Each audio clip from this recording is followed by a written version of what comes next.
Hello hello hello. तो स्वागत है आपका डाउट क्रक्स में। तो यहाँ पे मिलेंगे आपको फिजिक्स के जेई मेंस और एडवांस के डाउट के एक्सप्लेनेशन बहुत ही इजी वे में। तो जो भी कोई आपका डाउट हो आप हमारे पास सेंड कर सकते हो। नीचे टेलीग्राम का लिंक दे रखा है डिस्क्रिप्शन में, वहाँ पे जाइए और अपना डाउट सेंड करिए। तो उसी सीरीज में आज आपका क्वेश्चन है। क्वेश्चन को ध्यान से देखिए, क्वेश्चन में क्या दे रखा है।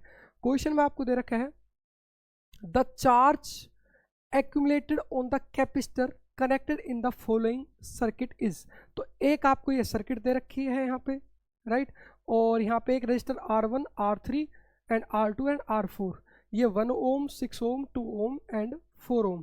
और एक दे रखा है आपको यहाँ पे मिड में क्या, एक कैपेसिटर कनेक्ट कर रखा है। इस कैपेसिटर के अंदर आपको पूछा था चार्ज। तो सबसे पहले तो की कॉन्सेप्ट क्या है, की कॉन्सेप्ट समझिए। इस क्वेश्चन में आपको ऐसे नहीं दे रखा कि कौन सी स्टेट के बारे में नहीं बता रखा कि जस्ट बैटरी कनेक्ट करिए या किसी पर्टिकुलर टाइम पे हमें चार्ज बताइए, या फिर स्टेडी स्टेट में चार्ज बताइए। ठीक है, स्टेडी स्टेट मतलब टी इक्वल टू इन्फिनिटी। जब भी आपके पास ऐसा क्वेश्चन रहे, क्वेश्चन में स्टेट मेंशन नहीं हो, तो आपको कौन सी स्टेट लेके चलनी है, स्टेडी स्टेट। ये कान खोल के सुन लेना, कौन सी स्टेट, स्टेडी स्टेट। ऐसे क्वेश्चन आने की प्रोबेबिलिटी 2025 में भी है, जहाँ पे आपको आरसी सर्किट के ऐसे क्वेश्चन दे रखे होंगे और वहाँ पे स्टेट मेंशन नहीं कर रखी होगी। तो अब फिर इसको कैसे करेंगे, देखो। सबसे पहले कॉन्सेप्ट क्या है कि हमें इसको कैसे सॉल्व करना है, स्टेडी स्टेट में। अब स्टेडी स्टेट का कॉन्सेप्ट क्या है, स्टेडी स्टेट। स्टेडी स्टेट मतलब T equal to infinity. T equal to infinity का मतलब क्या है कि जो कैपेसिटर है ना आपका, ये कैपेसिटर, ये टी इक्वल टू इन्फिनिटी पे, टी इक्वल टू इन्फिनिटी पे बिहेव करता है as a open circuit. As a open circuit मतलब current will go zero through it. Okay, इसके अंदर से करंट कितना जाएगा, जीरो करंट जाएगा। और अब फिर इसके बाद अब इसको अप्लाई करते हैं कॉन्सेप्ट को। देखो, हम इसे सॉल्व कर रहे हैं स्टेडी स्टेट में। तो जो हमारे पास कैपेसिटर है, इसका मतलब ये क्या है, हमारे पास कैपेसिटर, ये यहाँ पे कैपेसिटर हो जाएगा शॉर्ट सर्किट, मतलब current through the capacitor will be zero. इसके अंदर जो करंट जाएगा वो कितना जाएगा, जीरो। तो अगर यहाँ से करंट निकल रहा है पॉजिटिव टर्मिनल से I dash, right, I dash current निकल रहा है, तो वो यहाँ जाएगा, एक तो इसमें डिस्ट्रीब्यूट हो जाएगा और एक इसमें डिस्ट्रीब्यूट हो जाएगा। इसके अंदर से, इस वाली वायर के अंदर से करंट कितना जाएगा, जीरो, क्योंकि हम स्टेडी स्टेट में हमें सॉल्व करना है। स्टेडी स्टेट में कैपेसिटर के अंदर करंट कितना होता है, जीरो। तो फिर देखो कैसे करेंगे हम इसे।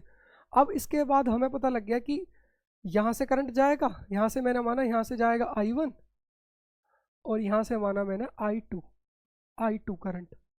अब देखो फिर अब कैसे इसे सॉल्व करेंगे। अगर ये हमारे पास 10 है तो इसका मतलब ये पॉइंट भी 10, ये नीचे वाला जीरो, तो ये भी जीरो, क्योंकि ये 10 वोल्ट की बैटरी है। इसका मतलब पॉजिटिव टर्मिनल 10 और ये नेगेटिव जीरो, तभी पोटेंशियल डिफरेंस बैटरी का कितना होगा, 10। तो जीरो, इस पॉइंट का भी कितना, जीरो, क्योंकि बीच में कोई रजिस्टर नहीं है, तो इस पॉइंट का भी कितना, जीरो। अब इस पॉइंट का हमें पता लग गया जीरो। सिमिलरली इस पॉइंट का पोटेंशियल कितना है हमारे पास, इस पॉइंट का पोटेंशियल है 10। अब यहाँ पे देखो, अगर इसका 10 है, इसका जीरो, और बीच में ये दो रजिस्टर है R1 है ना R2, और इनके अंदर से अगर इसके अंदर से I2 जा रहा है R1 से, तो वही I2 किसके अंदर से जाएगा, R2 से। बीच में यहाँ पे करंट डिस्ट्रीब्यूट नहीं हो रहा, कैपेसिटर में करंट नहीं जा रहा, क्योंकि कैपेसिटर किसमें, ओपन सर्किट में, करंट जीरो।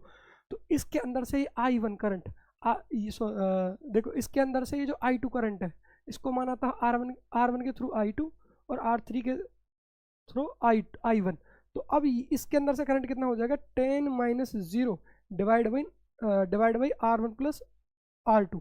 तो इसके अंदर करंट हो जाएगा, क्योंकि R1 एंड R2 किस में, सीरीज में, तो हमारे पास I2 करंट कितना आ जाएगा, 10 minus zero divide by R1 plus R2, मतलब 2 प्लस 1। तो ये कितना होगा मेरे पास, 10/3, राइट, 10/3 हुआ, 10/3 एम्पियर। अब अगर मैं इसके अंदर से देखूं, इसके अंदर से कितना है, 10 वोल्ट, और इस पॉइंट का कितना है, 10, इसका जीरो। अब अगर मैं I1 देखूं, इस 6 ओम और 4 ओम, यहाँ पे भी ये दोनों किस में कनेक्ट है, सीरीज में, तो ये कितना हो जाएगा, 10 माइनस जीरो डिवाइड बाई 10। तो I1 भी मेरे पास कितना हो जाएगा, 10 minus zero divide by 6 plus 4, मतलब 10। यहाँ से कितना आ जाएगा मेरे पास, ये आ गया 1 एम्पियर, राइट। मतलब इसके अंदर कितना जा रहा है 1 एम्पियर, और इसके अंदर कितना जा रहा है हमारे पास 10/3 एम्पियर। अब देखो की कॉन्सेप्ट क्या है, अगर इसमें 1 एम्पियर जा रहा है तो इस 6 ओम के कोरस्पोंडिंग कितना वोल्टेज होगा, ये ध्यान से देखो। इस 6 ओम के कोरस्पोंडिंग वोल्टेज हो जाएगा 6 वोल्ट। कितना हो जाएगा, देखो इसके कोरस्पोंडिंग हो जाएगा 6 वोल्ट, क्योंकि V equal to I R, I कितना जा रहा है 1 और R कितना है 6, तो 6 वोल्ट। अगर इस रजिस्टर का इस एंड पे का पोटेंशियल 10 और इस रजिस्टर के कोरस्पोंडिंग पोटेंशियल डिफरेंस 6, तो इसका मतलब ये वाला पॉइंट कितने पोटेंशियल पर रहा होगा। अगर हमें इस रजिस्टर के कोरस्पोंडिंग पोटेंशियल डिफरेंस 6 कर रहे हैं, तो मतलब एक पॉइंट का पोटेंशियल 10 रहा होगा और दूसरे का कितना, इसका मतलब रहा होगा 4। तभी तो 10 - 4 6 पोटेंशियल डिफरेंस बना ना इसके रजिस्टर के अप्रोक्स। समझ आ रही है ना बात, ध्यान से देखो। ये अगर इसका 10 है, इसका पॉइंट का पोटेंशियल, इसका पोटेंशियल डिफरेंस 6 है, तो इसका पोटेंशियल डिफरेंस कब 6 होगा, जब इसका 10 होगा और इसका 4 होगा।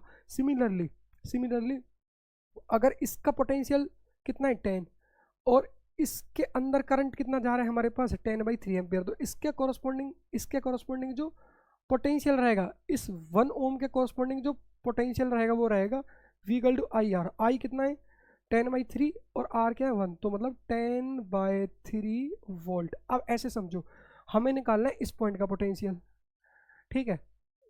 ये A पॉइंट है, ये हमारे पास B, देखो यहाँ दे रखा है ये A और ये B।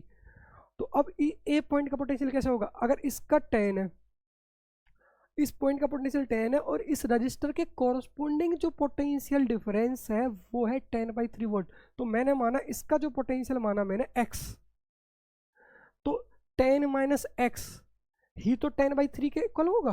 देखो इन दोनों का पोटेंशियल डिफरेंस 10 - x ही तो इस पोटेंशियल डिफरेंस के इक्वल होगा ना रजिस्टर के। तो मैं क्या लिख सकता हूँ, मैं लिख सकता हूँ 10 - x इक्वल टू 10/3। इन दोनों का पोटेंशियल डिफरेंस कितना है 10 - x इक्वल टू 10/3। तो यहाँ से 10 - 10/3 ये इक्वल टू x, तो इसका मतलब x कितना आ गया हमारे पास 20/3। तो ये आ चुका है आपके पास 20/3। देखो ये आ चुका है आपके पास, राइट। x मतलब इसका पोटेंशियल आ गया, A पॉइंट का पोटेंशियल कितना आ गया 20/3 वोल्ट। अब देखो इस कैपेसिटर का एक एंड पे कितना आया 20/3, एक एंड पे कितना आया 4। तो अब हमें क्या निकालना है 4 थ्रू द कैपेसिटर। तो फॉर्मूला क्या हो जाएगा 4 थ्रू कैपेसिटर का फॉर्मूला हो जाएगा Q equal to CV, Q equal to CV। तो कैपेसिटर के कोरस्पोंडिंग पोटेंशियल डिफरेंस कितना है, पहली बात देखो कैपेसिटर का हमारे पास कितना कैपेसिटर रखा है 150 माइक्रोफेराड, तो 150 मल्टीप्लाई पोटेंशियल डिफरेंस, एक पॉइंट का पोटेंशियल 20/3 एंड एक का 4, 20/3 एंड 4, तो हम कर देंगे 20/3 - 4, 20/3 - 4, तो ये कितना हो जाएगा हमारे पास 150 डिवाइड बाई 3, 20 - 12, ये हो जाएगा 150 मल्टीप्लाई 8 डिवाइड बाई 3, 3 5 0, तो ये आया कितना 400। तो charge stored in the capacitor कितना आया आपके पास 400 माइक्रो कूलम। तो बहुत ही सिंपल कॉन्सेप्ट था, बस हमारा टारगेट क्या था कि उस कैपेसिटर के कोरस्पोंडिंग कैसे करके हमें पोटेंशियल डिफरेंस निकालना था। तो करंट को डिस्ट्रीब्यूट करके हमने बहुत इजीली इस चीज़ को फाइंड कर लिया। तो आई होप कि आपको ये समझ में आया होगा। तो ऐसे ही देखते रहिए और ऐसे ही बने रहिए हमारे साथ डाउट क्रक्स पे।